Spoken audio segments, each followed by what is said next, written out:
one of the elements of where they want to take the world is a third world war, which they wish to involve Europe, the United States, and Canada, North America, and Russia and China. I was told by insiders in the 1990s about in America that the plan was to lead to a conflict involving China. And this letter included the detail of countries that would be involved and how it would be started. And it described the First World War with the Germans brought into conflict with the rest of Europe and America. It described the Second World War in the same terms and said it would lead to a Jewish state in Israel. And the Third World War would be triggered out of the Middle East, involving Israel as the trigger, and would bring about the final global conflict, which would lead to them being able to offer the solution to stop this ever happening again, which would be a world government and a single world army. And the idea of that is to say, if we have a single world army and we bring an end to national armies, then we can't ever again have a war. What they won't tell you is those that have manipulated the war will be the same people that offer the solution to the war, which is exactly the structure of control that they want. I'm not saying this war's going to happen tomorrow. I received a letter from a man in England who is what we call a traffic warden, and they give out tickets to cars for illegal parking. And this traffic warden, he'd been a traffic warden for nearly 20 years, he wrote to me, he said, I've been called in, and like my colleagues, he said, I've been given 3 cards, authorization cards.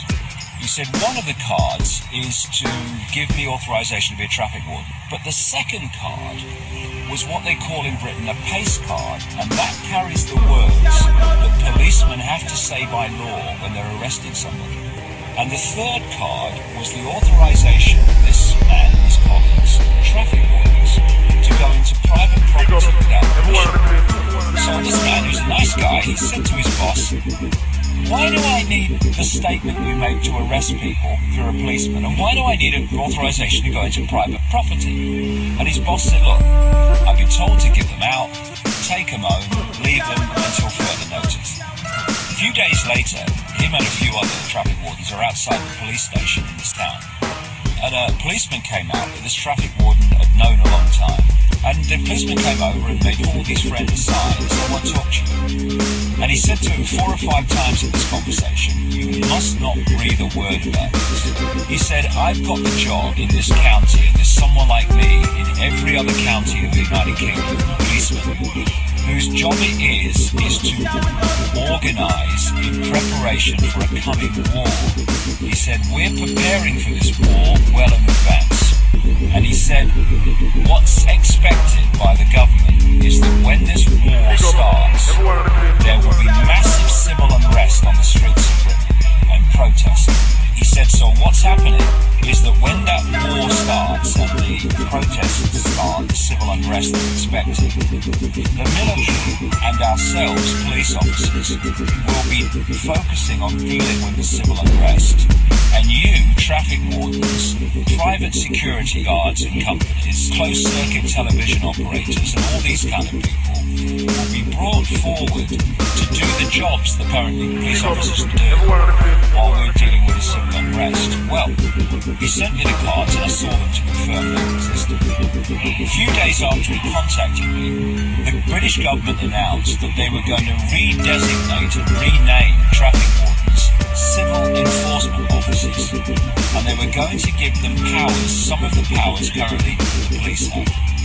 10 days ago, all these months later after this happened, 10 days ago, the government of Britain announced that they were introducing a new designation authority called accredited persons, and these were security guards, private security firms, CCTV operators, etc., who were going to be given accredited person status and given powers that are currently the powers of the police. Now, why I tell this story is that everything that this police officer said was going to happen is happening or has happened.